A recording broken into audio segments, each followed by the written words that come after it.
영광입니다. 예, 오늘 저 설교자로 불러주셔서 감사합니다. 강남 향림교회에는 제가 유튜브를 가끔 봅니다.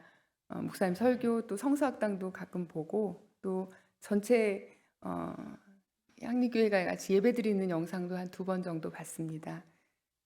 어떤 마음으로 보냐면 공부하는 마음으로 봅니다. 강남 향림교회가 저와 같은 그 후배 목회자들에게 어떤 본이 되고 또 배우고 싶은 그런 모습이기 때문에 그런데요. 오늘 여러분 앞에서 말씀 전합니다. 평신도들도 설교하시고 또 목사님께만 이 강단이 독점된 것이 아닌 그런 모습들을 보는데 그래서 아마 저에게도 이런 기회가 왔겠죠. 감사합니다. 3년 4개월 동안의 그 코로나19 비상사태가 해제됐습니다. 그죠? 정부가 사실상 엔데믹을 선언했어요. 이제 확진자 격리도 해제되고 또 마스크 착용 의무도 완화됩니다. 꽤나 빠른 속도로 이 코로나 이전으로 지금 막 돌아가고 있습니다. 교회는 마치 그 선두에 선 것처럼 엔데믹 선언이 있기 훨씬 전부터 원래대로 돌아가 그런 모습을 보여주고 있죠. 교회가 도대체 어디를 향해서 저렇게 서둘러서 가야 하나 싶을 정도입니다. 강남 향림교회 교우 여러분 코로나 걸리셨던 분 계신가요? 손 한번 들어보시겠어요? 네, 안 걸리신 분 손 들어보시겠어요? 예, 저도 안 걸렸습니다 아직. 근데 이제 손 드실 때 막 미안하거나 죄스럽거나 뭔가 막 부끄럽거나 이런 마음 안 드시죠? 예, 손도 막 높이 드십니다. 3년 4개월이라고 하는 그 약 4년의 시간이라고 하는 것이 우리 마음을 그렇게 바꿔놓은 것 같아요. 무엇보다 이제 코로나에 대해서 우리가 알게 된 거죠. 코로나가 어떤 건지 모를 때는 두렵고 또 무서운 것이었지만 안다라고 하는 것은 두려움을 극복하게 하니까요. 그런데 이 손 들면서 부끄럽거나 미안하거나 이런 감정이 들지 않는 또 하나의 이유가 있습니다. 뭐냐면 아주 많은 사람들이 걸렸다는 거예요. 다수가 같은 경험을 하고 있다는 것이고 그 다수 속에 내가 소속이 됐다는 것입니다. 그래서 코로나 걸린 그 서로에게 조금 더 너그러운 마음을 갖죠. 뭐 나도 걸렸으니까 이런 마음을 갖습니다. 처음 한번 떠올려 보시겠어요? 코로나 초기 그때 우리 막 그 1번 환자 막 이러면서 그 사람이 어디로 다녔는지 그 사람이 왜 누구를 만났는지 막 우리 마음에 괜히 그 사람 개인의 일일 수도 있는데 우리 전체 일로 받아들이고 흥분하고 그랬었습니다. 그들 역시 일부러 그런 것도 아니고 또 조금 부주의해서 또는 운이 없어서 걸렸을 뿐인데 우리가 그때 초기에 확진됐던 사람들에 대해서 참 비난이 컸었습니다. 그들의 그 실수에 비해서 우리 비난이 너무나 컸었죠. 지금 생각하면 참 매정했다 이런 반성이 들더라고요. 그런 일을 겪으면서 가족을 잃기도 하고 또 얼마나 사람들의 비난 속에서 힘들었을까 이런 생각도 들더라고요. 그런데 다시 또 다른 이런 코로나와 같은 것이 우리에게 온다면 우리는 그때는 과연 지금의 이 반성을 기억할까? 서로를 가엽게 여기면서 이해해 줄까? 그런 생각도 듭니다. 그때도 똑같이 내가 경험하기 전까지는 남의 일로 여기고 또 경원시하는 그런 태도를 다시 또 반복하지 않을까요? 과연 우리가 누군가의 고통에 그 고통 속에서 즉시 나 자신을 볼 수 있는 방법은 없는 걸까요? 우리가 아직 그걸 모르는 걸까요? 오늘 홀로 악성 피부병과 불명에 격리되었던 미리암이라는 사람의 그 시간 속으로 또 그가 다시 공동체로 돌아올 때까지 기다려 주었던 이스라엘 공동체의 그 시간 속으로 들어가 보려고 합니다. 이스라엘 역사에서 가장 위대한 영웅은 누가 뭐라고 해도 단연 모세입니다. 400년이나 된 노예 생활로부터 이스라엘을 해방시킨 지도자이고요. 또 이집트의 제국에서 그 군대와 맞서서 막 노예로 400년간이나 길들여졌던 이스라엘 민족과 또 그들과 섞여 살던 옛날 성경은 잡족이라고 하는 표현을 썼는데 그 다른 여러 민족들이 함께 그 이집트 제국을 상대해서 승리를 거두게 한 영웅이기 때문입니다. 그런데 그 승리의 위협은 모세 혼자 이룬 것이 아니었습니다. 거기에는 그의 형과 누나인 아론과 미리암이 함께 했습니다. 아론은 말이 어눌한 모세의 대변인이었고 또 제사장으로서 이스라엘이 제사장 나라로 서는 그 이스라엘의 기틀을 세운 사람입니다. 또 미리암이 중요한 인물이었다는 것은 출애굽기 15장에서 그가 부른 승전가 미리암의 노래를 통해서 우리가 알 수 있습니다.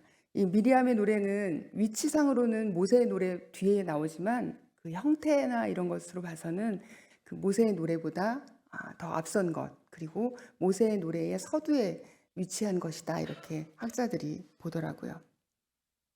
그리고 그보다 더 과거로 거슬러 올라가면 미리암이 얼마나 더 중요한 역할을 했는지 우리가 알죠.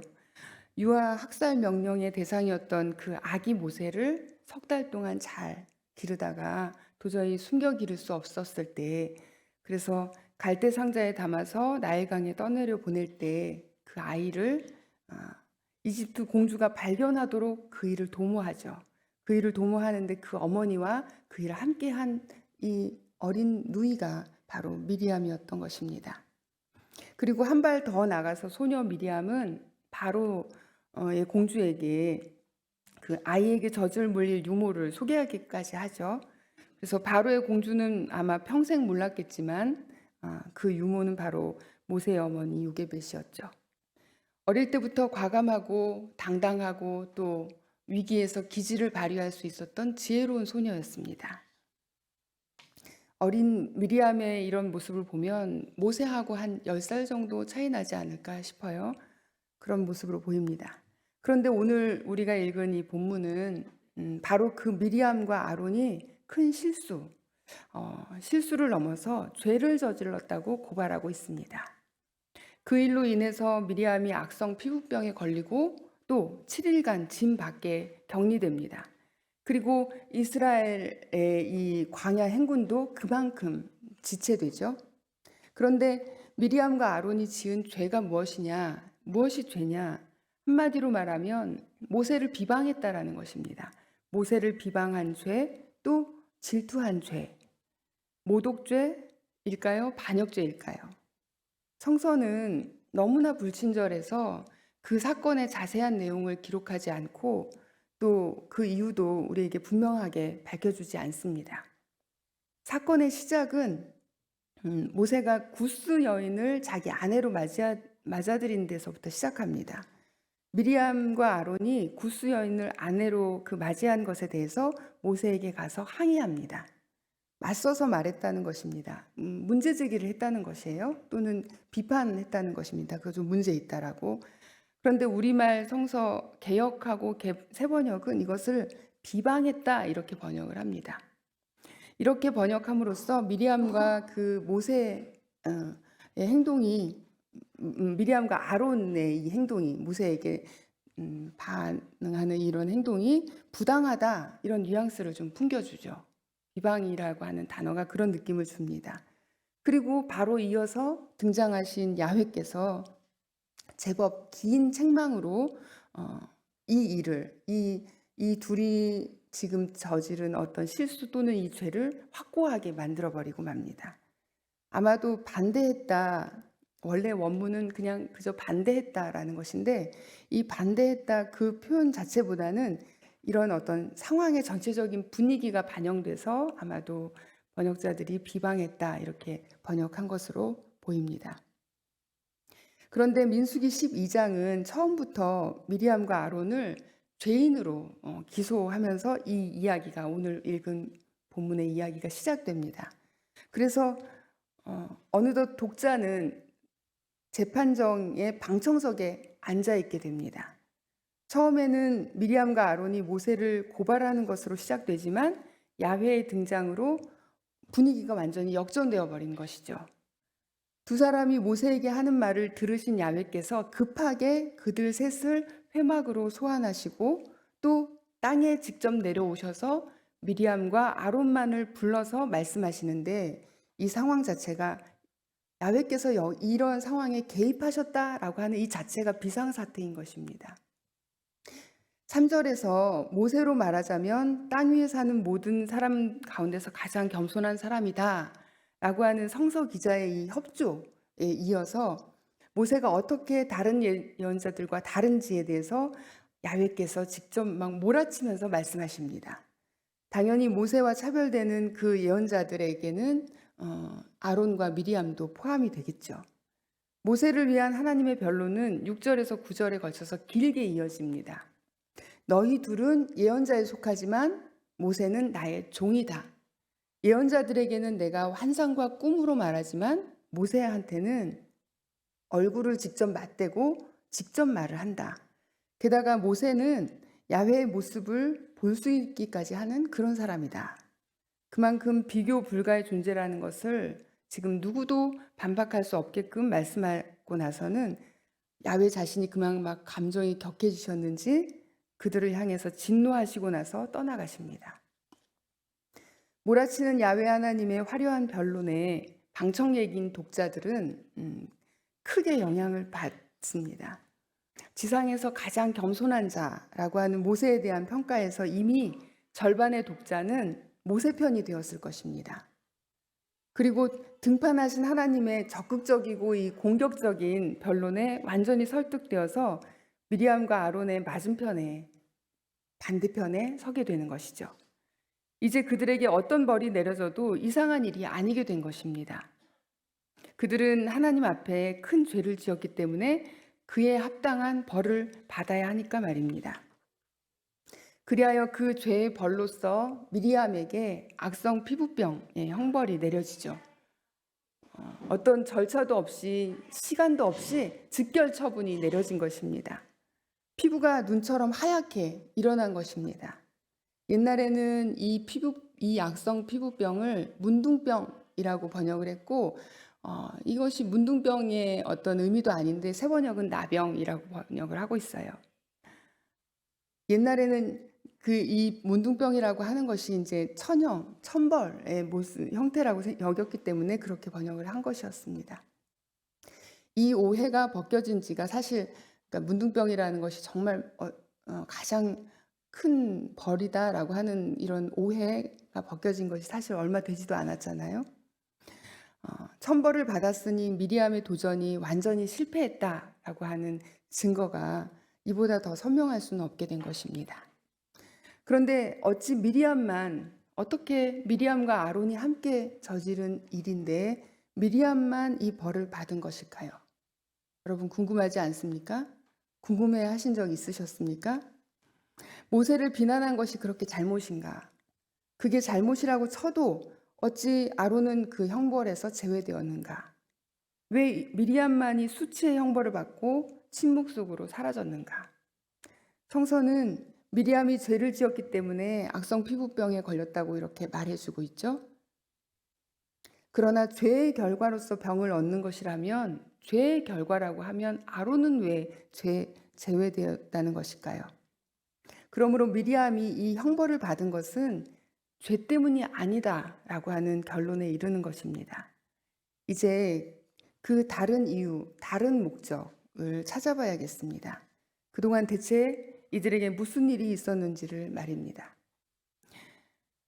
그래서 거슬러 올라가서 민수기 11장과 12장을 함께 볼 때 12장의 이 이야기가 조금 더 쉽게, 어쩌면 조금 더 이해가 되는 상황이 됩니다.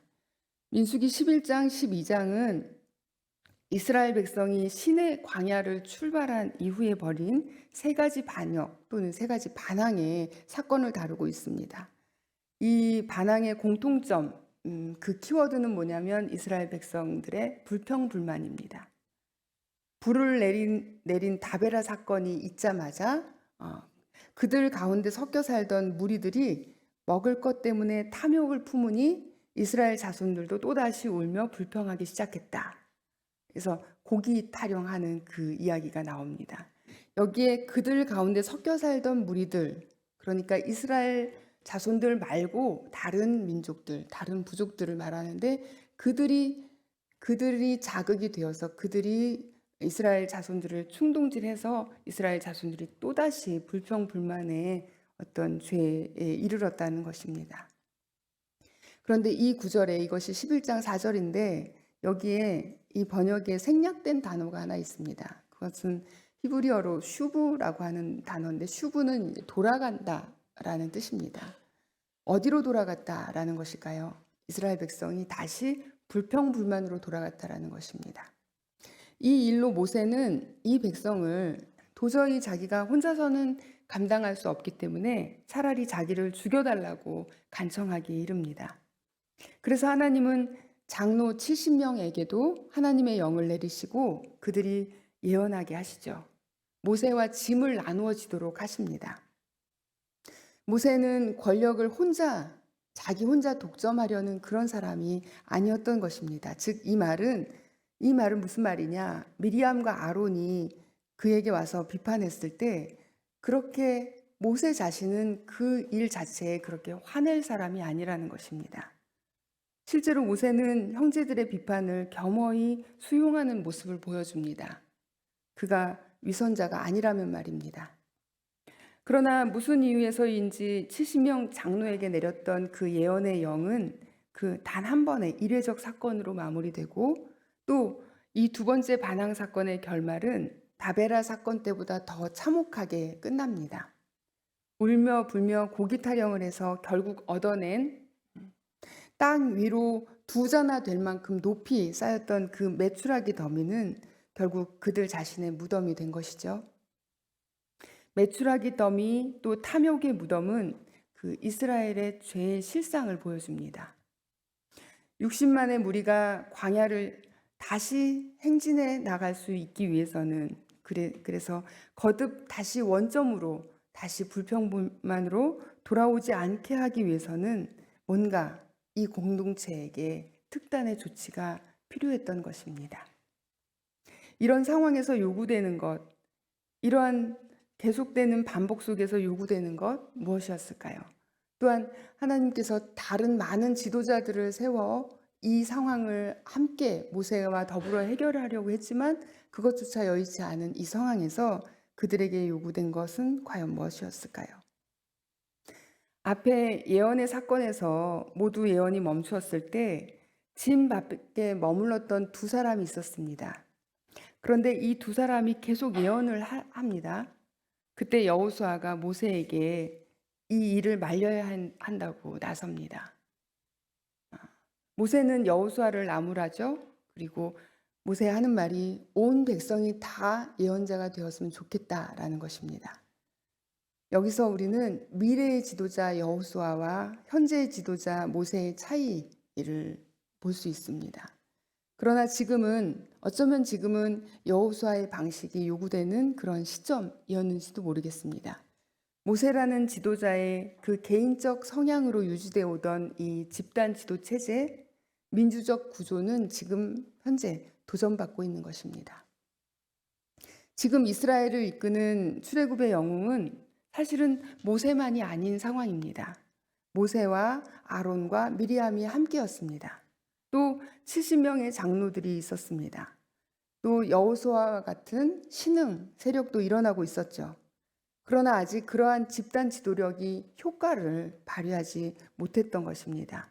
이 시점에서 바로 미리암과 아론의 일이 발생한 것입니다. 그리고 그 일은 또 한 번의 불평불만 사건으로 규정되었고 마침 미리암과 아론의 이 일이 이러한 반복되는 구조를 바꾸는 계기가 되어준 것입니다. 그리고 미리암이 그 희생양이 된 것입니다. 이스라엘이 선택한 것은 희생양 메커니즘이었습니다. 희생양 메커니즘은 한 공동체가 어떤 위기와 갈등을 겪을 때 그것을 일단 해결하는 미봉체로 등장합니다. 희생양이 되는 조건은 보복의 위험이 없는 어떤 대상, 또 그래서 장애인이나 소외자나 또는 약자나 외국인 또는 가족이 없는 독신자, 또 여자, 이런 사람들. 그러면서도 가장 순수하고 또 성스러운 특징을 지닌 그런 상징적인 인물이어야 합니다.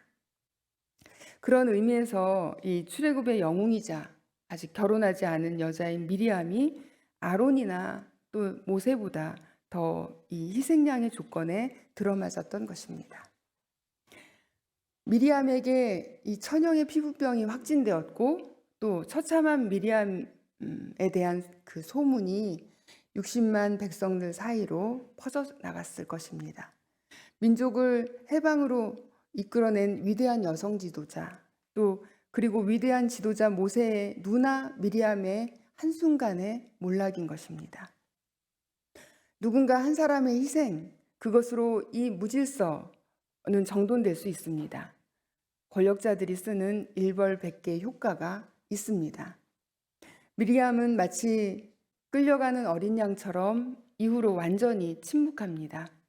7일간 진 밖에 격리되어 있는 동안은 물론이고 이제 민수기 20장에 가서 그녀의 죽음을 보도하기까지 단 한 번도 다시 등장하지 않습니다. 그렇게 그녀는 완전히 희생됩니다. 거기서 끝나는 것도 아닙니다. 미리암의 일은 두고두고 이스라엘에게 경고가 됩니다. 성서뿐 아니라 해석의 역사도 그 길을 갑니다. 낙인입니다. 오늘날은 그런 낙인을 2차 가해라고 하는 말로 표현하죠. 낙인이 찍힌 사람은 그 당사자가 피해자임에도 불구하고 보호받지 못하고 또 한 번 비난의 대상이 됩니다. 이미 코로나에 걸려서 신체적인 고통을 당하고 있는데 그들에게 가했던 우리의 불편한 시선을 기억합니다. 세월호 희생자의 가족들에게 가했던 이 사회의 집단적 2차 가해도 그리 멀지 않은 일입니다. 우리 오늘 역사를 거슬러 올라갈수록 오늘 5.18 기념주의를 보내고 있는데 역사를 거슬러 올라갈수록 야만의 시대였음을, 그 야만의 주체가 어떤 독재자나 또는 몰상식한 사람들만이 아닌 바로 우리 자신이었음을 인정하지 않을 수가 없습니다. 미리암은 과연 모세의 권위에 도전한 죄인으로 남을 만큼 그렇게 큰 죄를 지었나요?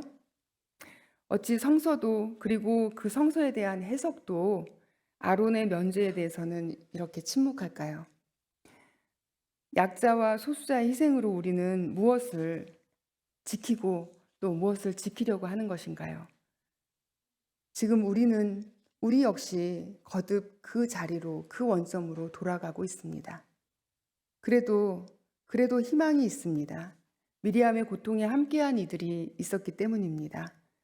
벌에서 제외된 아론 역시 마음 편하지만은 않았습니다. 그 역시 고통스럽기는 마찬가지였습니다. 아론은 모세에게 와서 모세가 자기 동생임에도 불구하고 나의 주님이라고 부르면서 죄의 용서를 구합니다. 미리암을 위해서 하나님께 간구해 줄 것을 간청합니다. 그리고 그 죄를 미리암이 지은 죄라고 말하지 않고 우리의 죄라고 분명하게 말합니다. 자기 죄를 인정합니다. 그리고 이 말을 들은 모세는 야훼께 나아가서 부르짖습니다.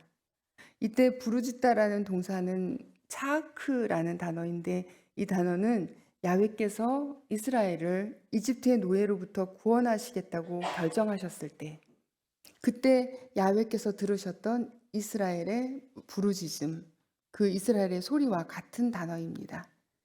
모세가 만났던 하나님은 인간의 고통을 자신의 고통으로 느끼는 그러한 신이었습니다. 그것을 알고 있기 때문에 모세는 지금 하나님께 부르짖습니다. 삼남매가 지금 모두 다 고통스러운 상태인 것입니다.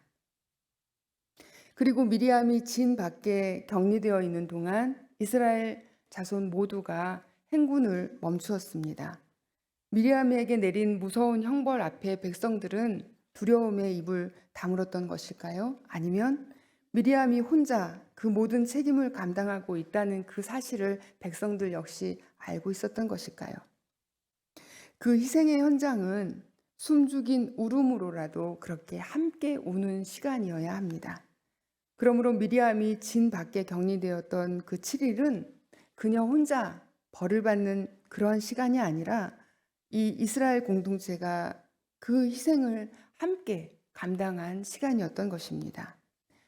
그랬기 때문에 미리암이 다시 돌아왔을 때 히브리어 원문은 다시 돌아왔다라고 하는 이 표현을 아사프라는 단어를 쓰는데요.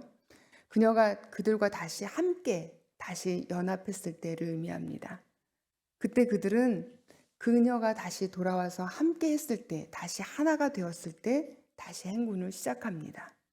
다시 온전히 그들의 그 공동체의 구성원으로서 미리암을 받아들인 것입니다.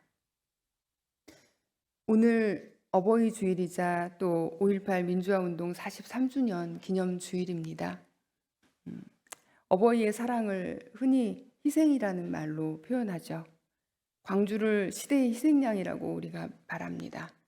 그러나 희생양이라고 하는 것은 가야바의 복음입니다. 권력자의 복음입니다.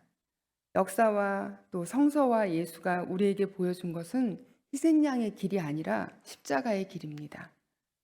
미리암이 택하여 간 길 역시 십자가의 길, 즉 구원의 길, 하나님의 자녀들을 한데 모아서 하나가 되게 하는 길입니다. 미리암이 고통 속에 격리된 동안에 어떤 사람은 갈 길이 먼데 지체되었다고 그렇게 불평했을 것입니다.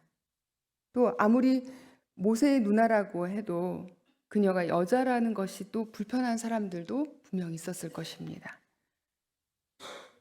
역시 권력이라고 하는 것은 한 사람에게 집중되어야, 그러니까 독재가 다수를 다스리는 데는 효과가 있다고 그런 그 상황에 만족해하는 사람들도 있었을 것입니다. 그런데 이러한 모습이 왠지 낯설지가 않죠. 오늘 우리의 모습이기 때문입니다. 우리는 여전히 3000년 전 그때로 다시 돌아가고 있는 것입니다. 그렇지만 더 많은 백성들이 미리암을 기다렸습니다. 백성들에게도 필요했던 그러한 기다림의 시간이었던 것입니다. 미리암을 기다려 다시 시작된 약속의 땅을 향한 행군, 그 행렬의 끝에 침묵하면서 걸어가는 미리암의 뒷모습이 보입니다. 그 모습은 죄인의 모습이 아닙니다. 구원자의 모습입니다. 그리고 그 행렬 어디쯤에 강남 향린 여러분의 교회의 깃발이 제일 높이 솟아 보입니다. 그 깃발을 보면서 이 땅 이 시대를 살아가는 많은 미리암들이 또 시대의 희생양으로 내몰린 약자들이 길을 찾고 있습니다. 그러니 여러분 깃발을 더 높이 드십시오. 오늘 이 땅의 많은 형제 교회들의 이정표가 되십시오. 침묵하겠습니다.